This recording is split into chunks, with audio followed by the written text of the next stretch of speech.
YouTube monetisation cancel ஆகிடுச்சு. இன்றைக்கி நம்ம அதை பற்றின வீடியோ தான் பார்க்க போகிறோம். எனக்கு வந்து நான் ஒரு இஸ்லாமிக் சேனல் நடத்துகிறேன்னு சொல்லிட்டு இருந்தோம் இல்லையா, அந்த இஸ்லாமிக் சேனலில் தான் எனக்கு மானிட்டேஷனே ஆச்சு. அதில் நான் என்னென்ன தப்பெல்லாம் பண்ணினேன் அப்படின்றத நான் உங்ககிட்ட சொல்கிறேன். நீங்கள் அந்த தப்பு பண்ணவே பண்ணாதீங்க. நீங்கள் ஒரு சின்ன தப்பு பண்ணாலும் அவங்க என்ன செஞ்சிடறாங்க, மானிட்டேஷனை கேன்சல் பண்ணிடுறாங்க. மறுபடியும் நம்ம முதல்ல இருந்தே தான் வர வேண்டியதாக இருக்குது. அதனால் நான் சொல்கிற விஷயத்தெல்லாம் நல்லா நோட் பண்ணி வச்சுக்கோங்க. ஃபஸ்ட் ஆஃப் ஆல் இன்னொரு விஷயம், மானிட்டேஷன் ஆன் ஆகிட்டுன்னு சந்தோஷத்தை விட இப்போ கேன்சல் ஆகிட்டு இருக்கும்போது வருத்தம் கொஞ்சம் இருக்குது. ஏன்னா நாம் போகிறதுக்கு முன்னாடி நம்ம பிரச்சனை முன்னாடி போய் நின்றோம். சரி, நீ யூடியூப்லேருந்து வருமானம் வரும்னு பார்த்தா நம்ம பிரச்சனை ஃப்ளைட் ஏறி போய் அங்கே நின்னாச்சு. சரி வாங்க, நான் என்னென்ன விஷயன்றதை சொல்கிறேன். நான் 2021 சேனல் ஸ்டார்ட் பண்ணேன். அந்த டைமில் என்னோடய ஓன் வீடியோ தான் போட்டுட்ருந்தேன். அந்த ஓன் வீடியோ போடும்போது அப்புறம் சில சேனலெல்லாம் பார்த்துட்டு இவங்களாம் வந்து வேறு கண்டென்ட் எடுத்து போடுறாங்களே, அப்போ நம்மளும் அந்த மாதிரி போட்டு பார்ப்போம் அப்படின்னு சொல்லி நான் அந்த மாதிரி போட்டேன். அந்த மாதிரி போட்டது என்னோடய தப்பு. ஆனால் அது வந்து 4000 வாட்ச் ஹவரை வந்துடுச்சு. சரியா, 4000 வாட்ச் ஹவர் வந்து ஏன் வரலன்னா ரீயூஸ்டு கண்டென்ட் அப்படின்னு வந்துடுச்சு. அப்போ நான் என்ன பண்ணேன், அந்த நான் போட்ட வீடியோவை எல்லாமே வச்சுட்டு, என்னோடய ஓன் வீடியோவை வச்சுட்டு, அந்த வேறு வீடியோலாம் இருக்குது பார்த்திங்களா, வேறு இதுலேருந்து ஆட்டையை போட்டோமே, அந்த வீடியோ எல்லாத்தையுமே டிலீட் பண்ணும்போது என்னோடய மானிட்டேஷன் அந்த வாட்ச் ஹவர் வந்து அப்படியே குறைஞ்சிடுச்சு. 4000 வாட்ச் ஹவர் வேணும் இல்லையா, அந்த 4000 வாட்ச் ஹவர் அப்படியே குறைஞ்சிடுச்சு. நான் அதில் இருந்து தான் மறுபடியும் என்ன பண்ணியிருந்தேன், ஹதீஸு, சின்ன கதை அந்த மாதிரி சொல்லி எல்லாமே வீடியோ போட்டுகிட்டே வந்தேன். அப்படி போட்டு 4000 வாட்ச் ஹவர் ஓகே ஆகி மானிட்டேஷனுக்குள்ள விஷயங்கள் எல்லாமே, அதாவது 4000 வாட்ச் ஹவர் ஓகே ஆகிடுச்சின்னா நமக்கு மெயில் வரும். அந்த மெயிலில் போயிட்டு நம்ம என்ன பண்ணணும், ஓகே கொடுக்கணும். ஓகே கொடுத்து நாங்கள் வந்து இது நான் தான் அப்படின்னு நம்ம கன்ஃபார்ம் பண்ணிட்டோன்னு வைங்களேன். அதுக்கப்புறம் வந்து நமக்கு அட்ரஸ் வெரிஃபிகேஷனு, பின் வெரிஃபிகேஷனு இதெல்லாமே கேட்கும். இதெல்லாம் கேட்டு கொடுத்து முடிச்சிட்டோன்னு வைங்களேன். அதிலிருந்து $100 வரத்துக்கு $100 கிட்ட நெருங்கும் போது தான் நமக்கு பேங்க்கோட டீட்டெயில் கேட்கும். அந்த மாதிரி பேங்க் டீட்டெயிலும் கொடுத்தாச்சு. இதுக்கு இடையிலையே எனக்கு வந்து ஓகே ஆகி வரும்போது நான் வந்து ஒரு $25 வரும்போது மறுபடியும் மானிட்டேஷன் கேன்சல் ஆகிடுச்சு. அது ஏன் கேன்சல் ஆச்சு அப்படின்னு சொன்ன அன்றைக்கி நான் வந்து வேறு ஒரு மியூசிக் எடுத்து ஆட் பண்ணி வச்சுருந்தேன் பார்த்துக்கோங்க. அந்த மியூசிக் ஆட் பண்ணதுனால எனக்கு காப்பிரைட் வந்துருச்சு. காப்பிரைட் வந்தால் 3 மாதமாக ஒன்றுமே நம்ம பண்ண முடியாது. அந்த மானிட்டேஷனை அதனால் கேன்சல் பண்ணிட்டாங்க. அதுக்கப்புறம் மறுபடியும் ஓகே ஆகி அமௌண்ட் வந்துடுச்சு. அமௌண்ட் வந்ததுக்கப்புறம் இப்போ அமௌண்ட் வந்தது நான் உங்களுக்கு வீடியோ போட்டோம் இல்லையா, அடுத்து அதிலிருந்து இப்போ வந்து அதுக்குள்ளே எனக்கு $92 வந்துடுச்சு. இன்னும் $8 தான் வரப்போகுது. $8 வந்தால் 20ஆம் தேதி நமக்கு சேலரி வந்து அடுத்து நம்ம சேலரி கிடச்சிடும் அப்படின்னு பார்த்தா அதான் இல்லை. மறுபடியும் சேனல் மானிட்டேஷன்லேருந்து வெளியே வந்தாச்சு. ஏன் வெளியே வந்திருக்கு அப்படின்னு கேட்டிங்கன்னா, இப்போ வந்து நான் வந்து வீடியோ போடும்போது இப்போ ஒரு கதை சொல்கிறேன்னு வைங்களேன், எக்ஸாம்பிளுக்கு நான் ஒரு இஸ்லாமிக் கதை சொல்கிறேன் அப்படின்னா, அந்த இமேஜெல்லாம் வந்து ஒரு ஆப்பில் போய் தான் நான் எடுப்பேன். அந்த ஆப்பில் இருந்து இப்போது அல்லாஹூ அப்படின்னா அந்த அல்லாஹூ அப்படிங்கிற இமேஜை எடுத்துகிட்டு வரேன். அப்புறம் முகமது நபி அப்படின்னா அந்த முகமது நபி அப்படிங்கிற ஒரு இமேஜை போய் எடுத்துகிட்டு வரேன்.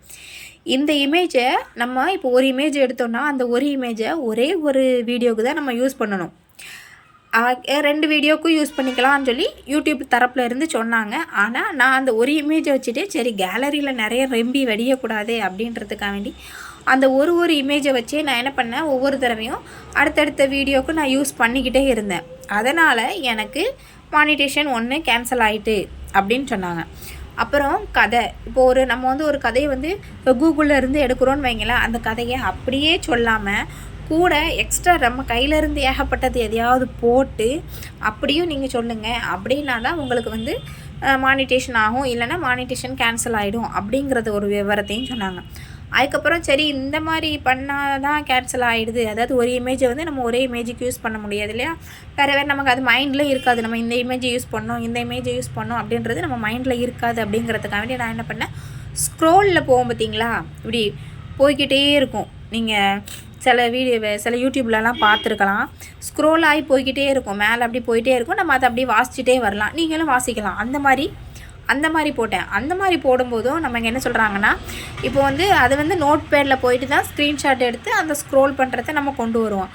அப்படி எடுக்கும்போது நம்ம ஒன்லி ஒயிட்லேயே தானே அந்த ஸ்க்ரோலில் எடுக்கிறோம். அந்த ஒயிட்லேயே இல்லாமல் கலர் கலராக, அதாவது பேக்ரவுண்ட் இமேஜ் வந்து கலர் கலராக வச்சு நீங்கள் எடுத்தால் தான் உங்களுக்கு வந்து ஓகே ஆகும் அப்படின்னு அது ஒன்று சொன்னாங்க. இப்படியே தான், அதாவது நல்லா புரிஞ்சுக்கங்க. ஒரு இமேஜ்னால் ஒரு இமேஜ் மட்டும் நம்ம யூஸ் பண்ணக்கூடாது. இன்னொன்று ஸ்க்ரோல்னால் அந்த ஸ்க்ரோல்லேயும் ஒரே கலர்லேயே இருக்கக்கூடாது.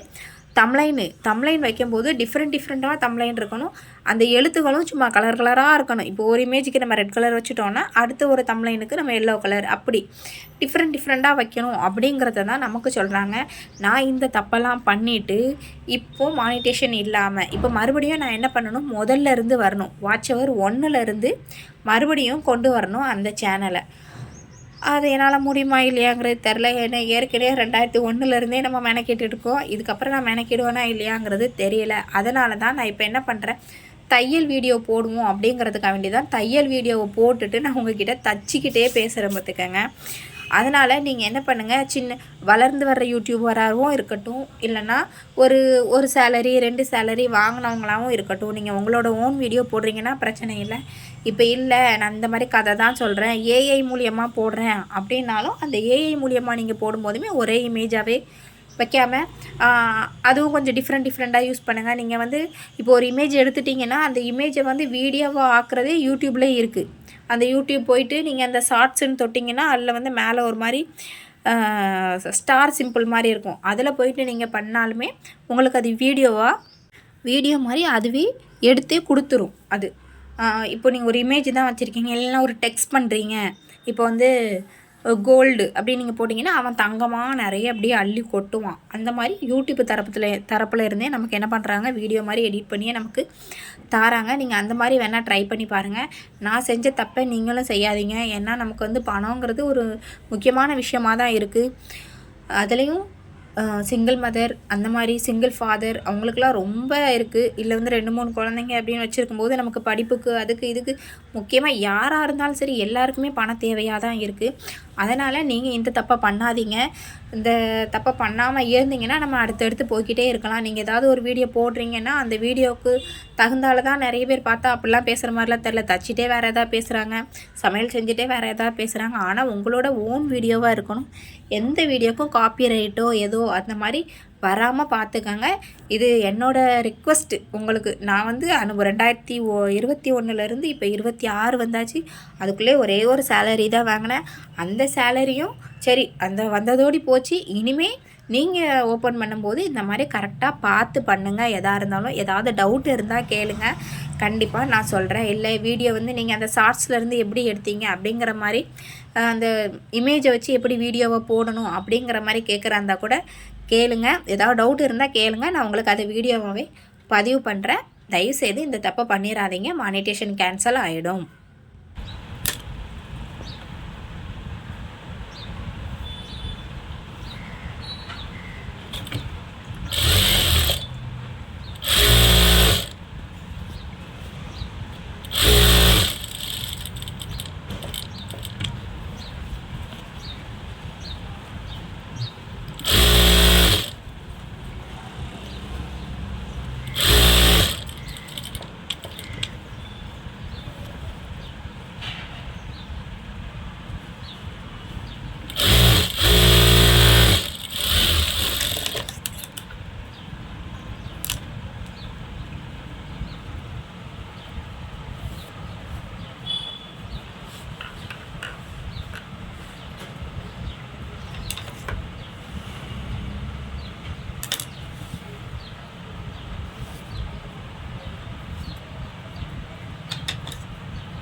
இப்போ வெள்ளை நூலை போட்டு தான் தைக்கணும். அவசரத்தில் சோப்பு நூலை போட்டு ஒரு பை தானே அசிங்கமாக இருக்கு பார்த்தியா.